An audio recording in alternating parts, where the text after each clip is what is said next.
Hello students, today we discuss about the chapter that is political parties. I am Shraddha and I am in the Omnify Education presented this chapter.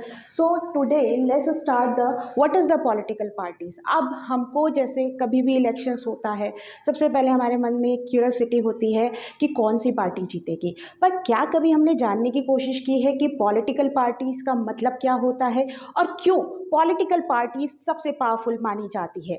हमारे देश की बात करें, भारत की बात करें तो भारत में आपको देखने को मिलता है पॉलिटिकल पार्टीज का मेला। यानी जब भी इलेक्शंस होते हैं तो आपको देखने को मिलेगा कि किस तरीके से लोग बहुत ज़्यादा जानना चाहते हैं कि कौन सी पॉलिटिकल पार्टी जीत रही है। तो चलिए स्टार्ट करते हैं meaning of the political parties. तो पहला कि मीनिंग क्या होता है पॉलिटिकल पार्टीज का।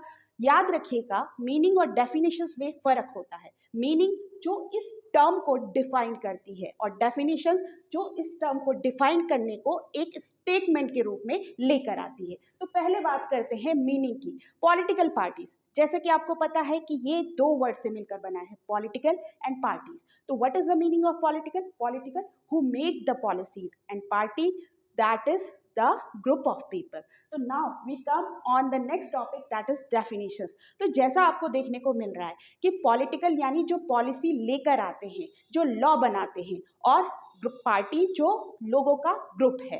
तो अब बात करते हैं डेफिनेशंस। तो इससे आप कनेक्ट कर पा रहे हो कि डेफिनेशंस क्या हो सकती है। डेफिनेशन होगी a group of people who come together, contest election and hold power in the government. यानी ये लोगों का वो समूह है जो इलेक्शन कंटेस्ट करता है और अपनी गवर्नमेंट में एक पावर बनाता है, एक पोजीशंस बनाता है। तो अब आप समझ गए होंगे कि पॉलिटिकल पार्टीज वाकई में भारत जैसे देश के लिए, जहां पर पॉपुलेशन ज़्यादा है, बहुत ज़रूरी है। लेकिन अभी पूरा नहीं हुआ है। अभी आपको समझना होगा कि ये पॉलिटिकल पार्टीज के लिए ज़रूरी क्या है। क्या आप पॉलिटिकल पार्टीज बना सकते हैं या मैं पॉलिटिकल पार्टीज बना सकती हूँ? तो इसके लिए चाहिए next that is component of the political parties. तो पॉलिटिकल पार्टीज के कंपोनेंट क्या क्या होते हैं, यानी किन से पॉलिटिकल पार्टीज बनाई जा सकती है। तो किसी भी पॉलिटिकल पार्टीज के लिए सबसे पहला चाहिए leader, second active member and third followers. Leaders यानी जो पार्टी की आइडियोलॉजी को लेकर आएगा। पर बात ये आती है कि जब इलेक्शंस होते हैं तो हमें कैसे पता चलता है कि कौन सा रिप्रेजेंटेटिव इलेक्शन के लिए खड़ा होगा? तो वो डिसाइड करते हैं leaders. Now we come on the active members.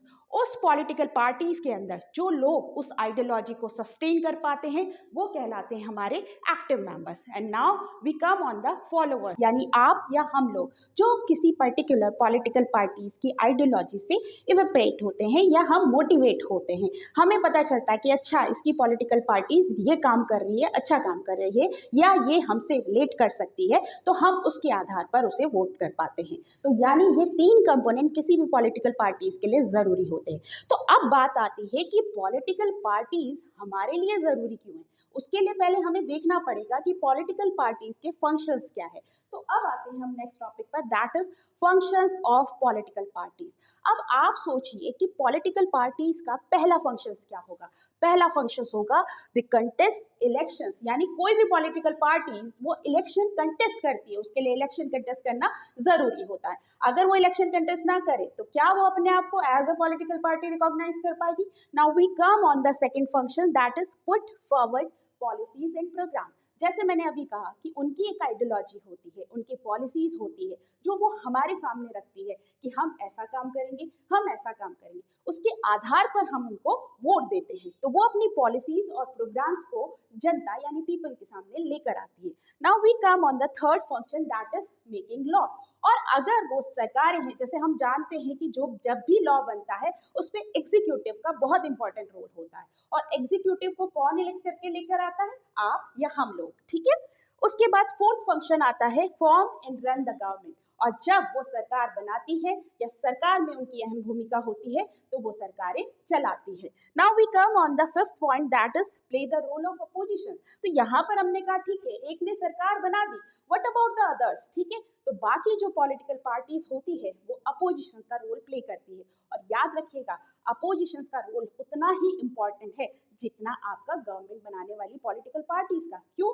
क्योंकि कोई भी पार्टी तभी अच्छा काम कर पाएगी जब अपोजिशन उनके काम को किसी तरीके से क्रिटिसाइज करेंगे या उस पर अगर कोई काम नहीं हो पा रहा है प्रॉपर तो उसके बारे में बताएंगे। Now we come on the sixth function, that is party shape public opinion. ये पॉलिटिकल पार्टीज ही हैं जो हमारे या आपके ओपिनियन को लेकर जाती है और उसके अकॉर्डिंग लॉ बनाती है। Now we come on the last and seventh function, that is political party provide access to government machinery and welfare scheme implemented by the government। ये political parties क्या करती हैं, ये लोगों के लिए एक सरकार तक पहुंचने का एक रास्ता बनाती है और दूसरा जो भी हमारे लिए वेलफेयर स्कीम्स है जो हमारे लिए अच्छी होती हैं, जो हमारे लिए काम करती हैं, उनको सरकार तक लेकर जाती है और उन पर ही आगे सरकार काम करती है। तो जैसा कि हमने यहाँ पर देखा कि किसी भी पॉलिटिकल पार्टीज के लिए उसका फंक्शंस का होना बहुत जरूरी है। And now we come on the fourth sub topic, that is necessity of the political parties. अब इतना कुछ जानने के बाद आपको ये समझ आ गया होगा कि हमें पॉलिटिकल पार्टीज क्यों जरूरी है। सबसे पहली बात, रिस्पॉन्सिबल फॉर रनिंग गवर्नमेंट। अगर हम बात करें, जैसा मैंने आपसे कहा कि ये इलेक्शन कंटेस्ट करती है, तो क्या एक इंडिविजुअल इलेक्शन कंटेस्ट कर सकता है? सोचिए, हाँ, इलेक्शन इंडिविजुअल भी कंटेस्ट कर सकता है, पर सोचिए हमारे देश में 543 कॉन्स्टिट्यूएंसीज है और अगर हर कॉन्स्टिट्यूएंसी से एक इंडिविजुअल इलेक्शन लड़ेगा और वो जीतेगा, तो क्या वो पूरे देश के बारे में सोचेगा या सिर्फ जहां से वो उठा है उसके बारे में सोचेगा? तो इसीलिए जो पॉलिटिकल पार्टीज होती है वो जब आती हैं तो वो उस पूरी सरकार को बनाने के लिए यानी देश का जिम्मा अपने हाथ में लेती हैं। Now we come on the second necessity, that is act as a agency to gather different view. हर लोगों की आइडियोलॉजी सेम नहीं होती, उन्हीं लोगों की आइडियोलॉजी या डिफरेंट व्यूज को लेकर पॉलिटिकल पार्टी कलेक्ट करती है और जो सही होता है उसे एक एजेंसी की तरह उस पर काम करती है। Now we come on the third point, that is provide mechanism to support the government.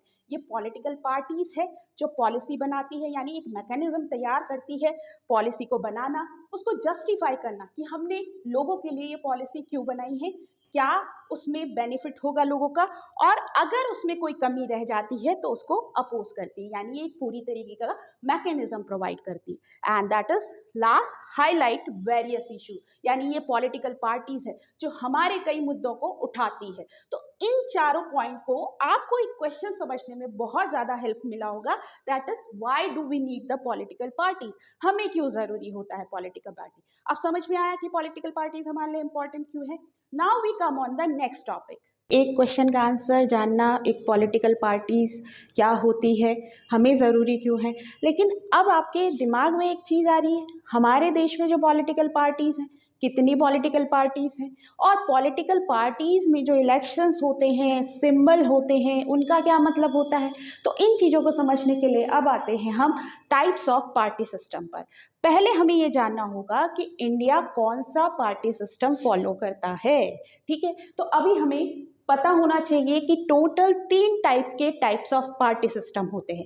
ध्यान रखिएगा बच्चों, party system, types of party system जो कि पूरे वर्ल्ड में रिप्रेजेंट किया जाता है, और types of political party system in India that are different. Okay, now we come on how many types, that are 3। First is one party system. आप समझो वन पार्टी सिस्टम क्या होगा, मीन्स कोई एक पार्टी आ रही है, लीगली वही party जीतती है और वही पार्टी गवर्नमेंट को चलाती है। पर आप सोच सकते हो कि अगर किसी भी देश में एक पार्टी आ रही है तो क्या वहां पर डेमोक्रेसी हो सकती है? बिल्कुल भी नहीं। अब वन पार्टी सिस्टम यानी यहाँ पर क्या है, लीगली कोई एक पार्टी आएगी, वही पार्टी गवर्नमेंट बनाएगी। तो आप सोचिए क्या वहां पर डेमोक्रेसी हो सकती है? बिल्कुल नहीं। लेकिन फिर भी ऐसे देश हैं जो वन पार्टी सिस्टम को फॉलो करते हैं, जैसे आपके पास का देश चाइना।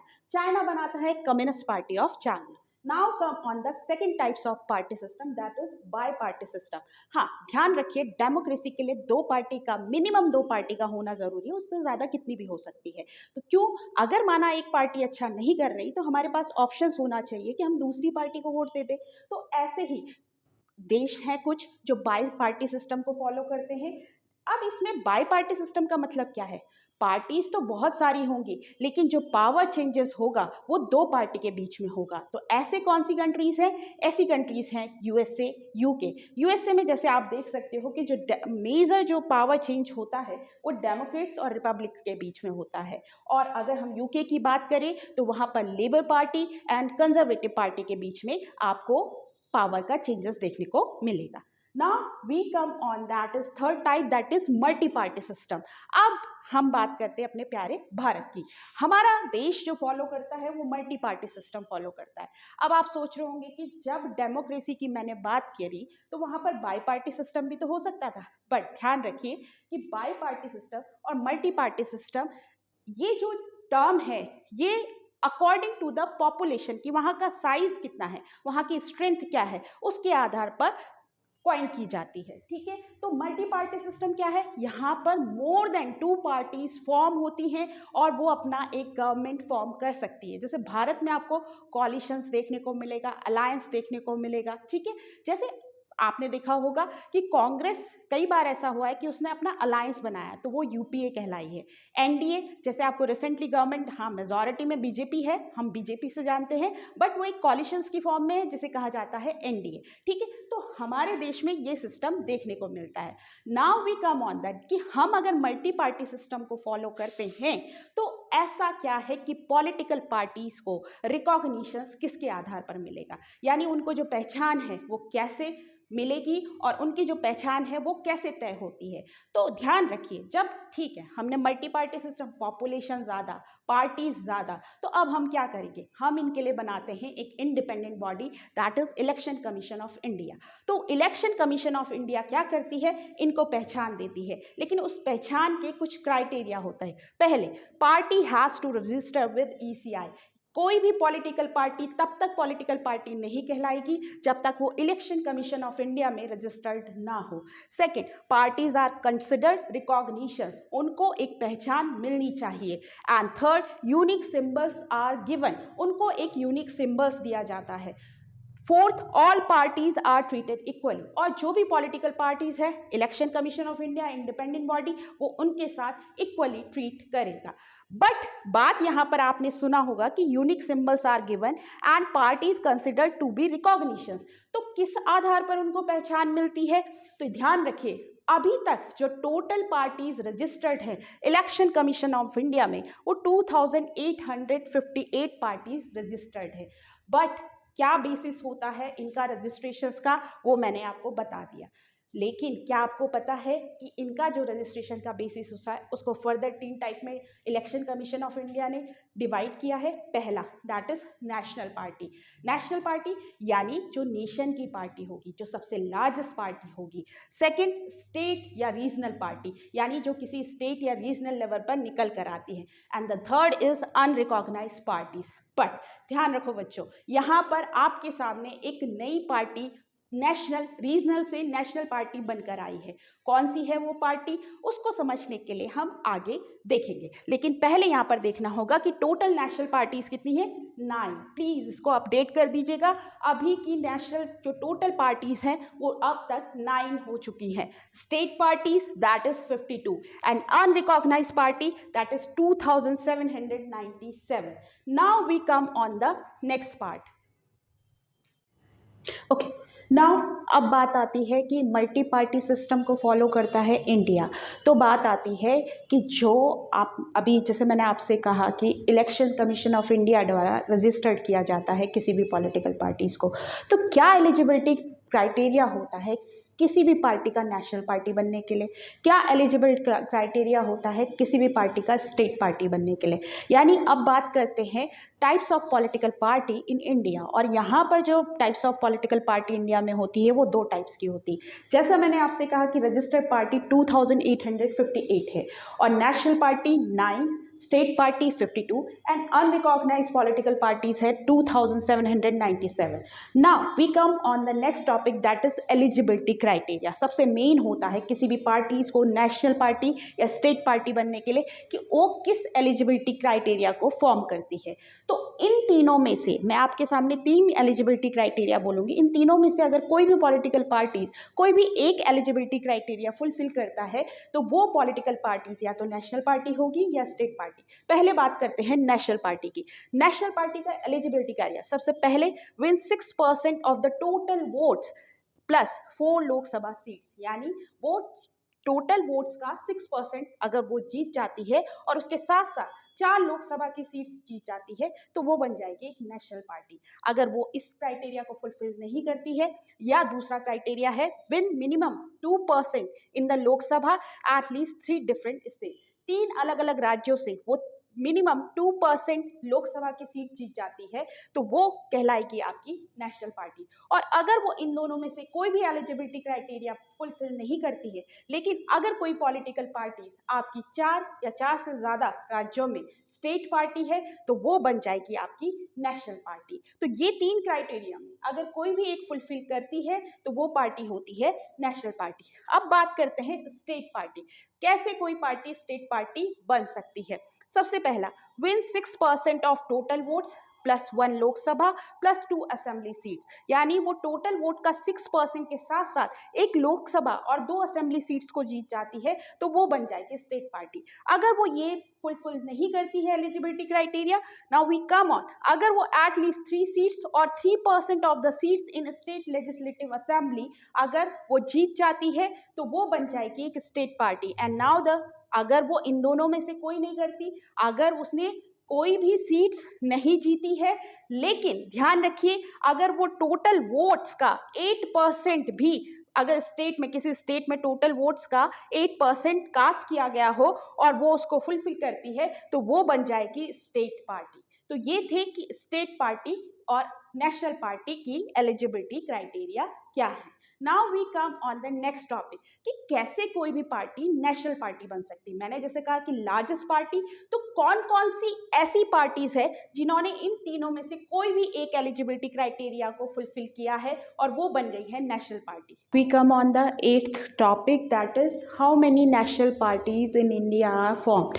तो जैसे मैंने आपसे कहा कि अभी तक recently 9 national parties are considered, तो थोड़ा सा उनके बारे में जान लेते हैं कि कौन सी वो लार्जेस्ट पार्टी है हमारे भारत की जो बनती है national party. Now we come on the first party, that is Indian National Congress. अब मैंने यहाँ पर party name, founder, symbol and ideology के बारे में बताया। तो Indian National Congress independent India में से पहले बनने वाली पहली पार्टी थी जो 1885 में बनती है, और इसको फाउंड किया था A.O. ह्यूम एंड अदर्स, उनके साथ और भी लोग थे। और सिंबल है इसका हाथ, हैंड। एंड आइडियोलॉजी, ये पार्टी जिस आइडियोलॉजी पर बेस है वो है secular democratic Republic and weaker sections के लिए काम करती है। ध्यान रखिएगा कि जब भारत आज़ाद हुआ तो सबसे पहले बनने वाली जो पार्टी थी वो भी INC ही थी, जो मेजॉरिटी में निकल कर आती है और सरकार बनाती है। Now we come on the second party, that is CPI। CPI form हुई थी 1925 में, यानी ये भी बिफोर इंडिपेंडेंस बनने वाली दूसरी पार्टी है, और इसको फाउंड किया था MN रॉय एंड अदर्स, उनके साथ और भी लोग थे। और इसका जो सिंबल है वो है हैमर एंड सीकर। जैसे कि आप देखोगे ये सिंबल आपने 9th चैप्टर में, क्लास 9th में chapter that is Russian revolution में भी देखा होगा। तो इनकी जो आइडियोलॉजी है वो रशियन रेवोल्यूशन से ही इवेपरेट है, मार्क्सिज्म एंड लेनिनिज्म। तो ये बेस है इनकी कम्युनिज्म आइडियोलॉजी पर। ठीक है, now we come on the next political national party, that is BJP। ये फॉर्म हुई थी 1951 में, पर ध्यान रखिएगा 1951 में जो पार्टी फॉर्म हुई थी उसका नाम था भारतीय जनसंघ, लेकिन ये फिर रिवाइव होती है 1980 में और इसका नाम हो जाता है BJP। 1951 में भारतीय जनसंघ को बनाया था श्यामा प्रसाद मुखर्जी ने, और इसका सिंबल है लोटस। और ये जो आइडियोलॉजी BJP की है ये है हिंदुत्व। ये काम करती है a way of life, integral humanism और कल्चरल नेशनलिज्म पर। Now we come on the next political parties, that is CPIM। ये पार्टी CPI से ही स्प्लिट होकर बनती है 1964 में, और इसका नाम है communist party of India Marxist, यानी ये वो लोग हैं जो मार्क्सिस्ट की आइडियोलॉजी को फॉलो करते हैं। इसको फाउंड किया था EMS नंबूदरीपाद एंड अदर्स लोगों ने। सिंबल है इसका hammer and Sikar but with star. याद रखिएगा यहाँ पर स्टार नहीं है, बट CPI फॉर्म होती है विद स्टार। और ये बिल्कुल इसके अपोजिट, ये कम्युनिज्म पर बात करते हैं बट ये बात करते हैं सोशलिज्म, यानी इनकी आइडियोलॉजी है socialism.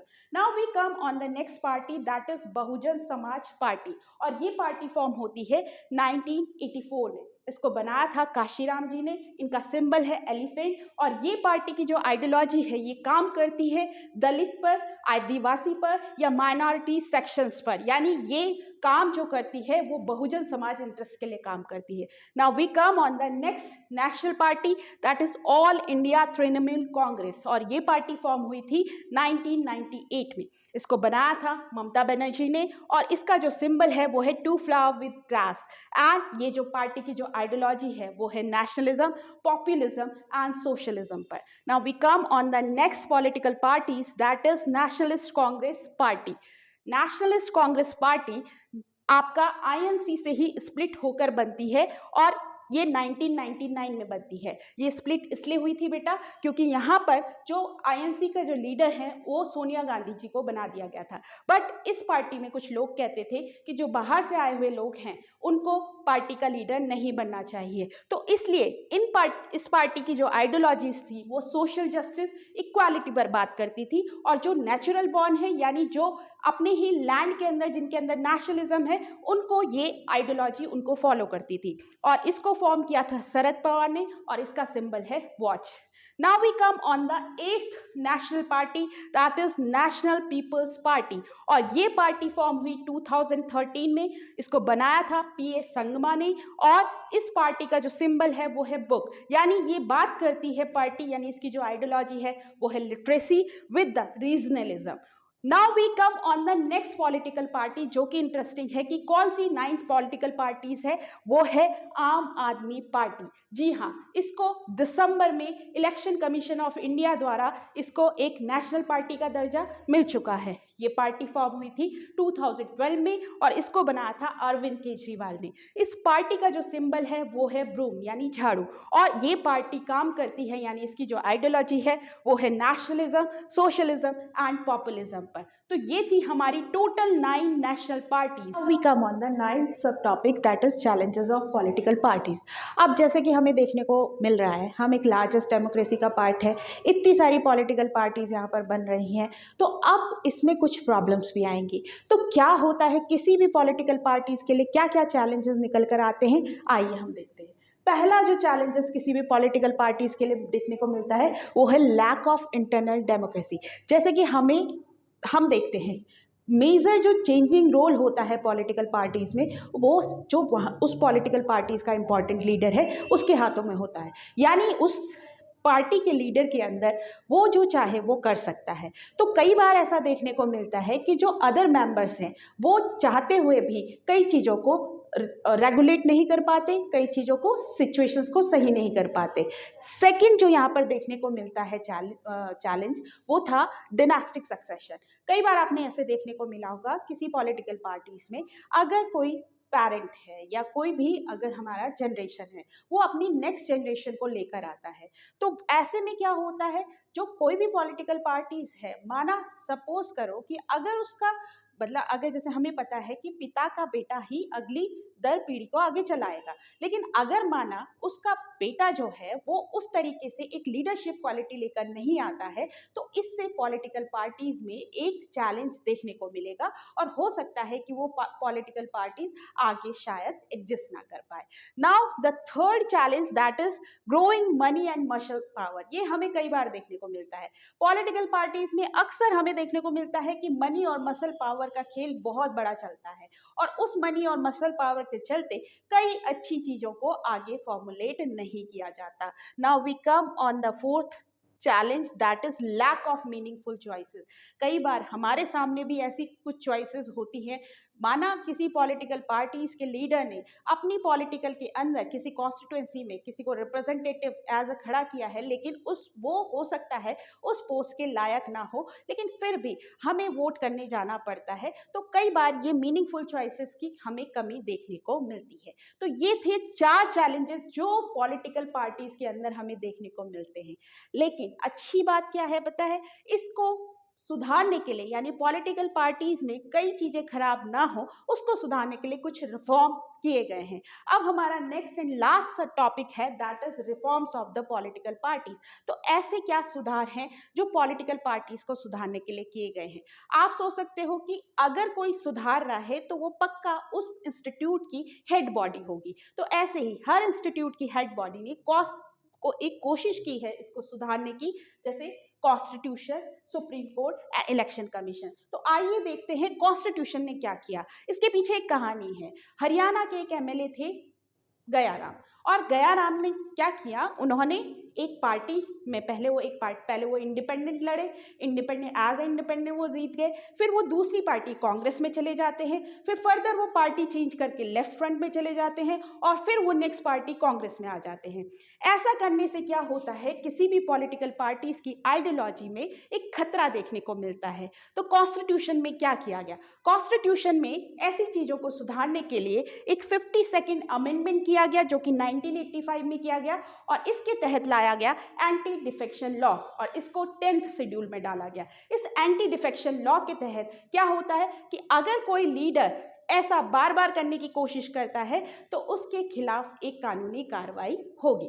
Now we come on the Supreme Court. Supreme Court ने क्या किया, Supreme Court made the mandatory to file affidavit. Affidavit क्या होता है, एफिडेविट होता है लीगल डॉक्यूमेंट, ठीक है।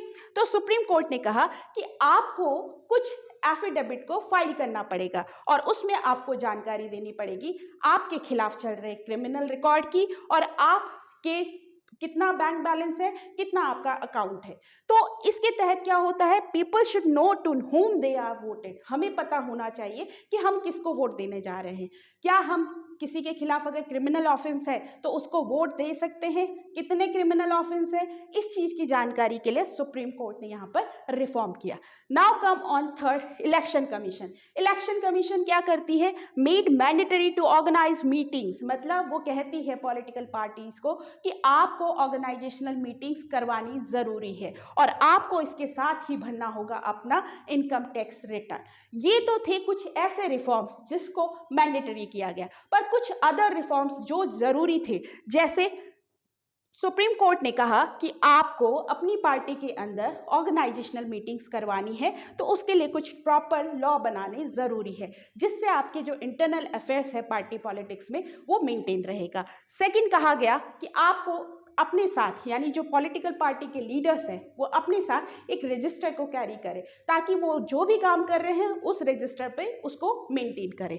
थर्ड कहा गया कि वुमेन का जो रिप्रेजेंटेशन है वो देखने को नहीं मिलता है, इसलिए हर पॉलिटिकल पार्टीज को ये चाहिए कि वो 1/3 सीट्स वुमेन रिप्रेजेंटेशंस के लिए यहाँ पर अलाउ करें। लेकिन क्या होता है बच्चों, इसको पार्टी पॉलिटिक्स एक्सेप्ट नहीं करती है। तो क्या ऐसे अदर रिफॉर्म्स है जिसको आप या हम लोग कर सकते हैं, क्या हम एक अच्छी पार्टी बना सकते हैं? बिल्कुल, ऐसे 2 रिफॉर्म्स है जो आपके और हमारे हाथों में। पहला रिफॉर्म कि जो हम लोग हैं या मीडिया है या प्रेशर ग्रुप है वो क्या कर सकती है कि क्वेश्चंस कर सकती है। वो अगर हमें दिखता है कि कोई पॉलिटिकल पार्टी अच्छा काम नहीं कर रही है तो उसके खिलाफ हम रिट या सुप्रीम कोर्ट में जा सकते हैं। और सेकंड, हम अगर सबसे बड़ी बात जो आती है कि जब हम वोट देने जाते हैं तो हमें पता होना चाहिए कि हम किस पार्टी को वोट दे रहे हैं। उस जो लीडर है, क्या वो leader as a leader representative के रूप में हमारे लिए अच्छा काम करेगा।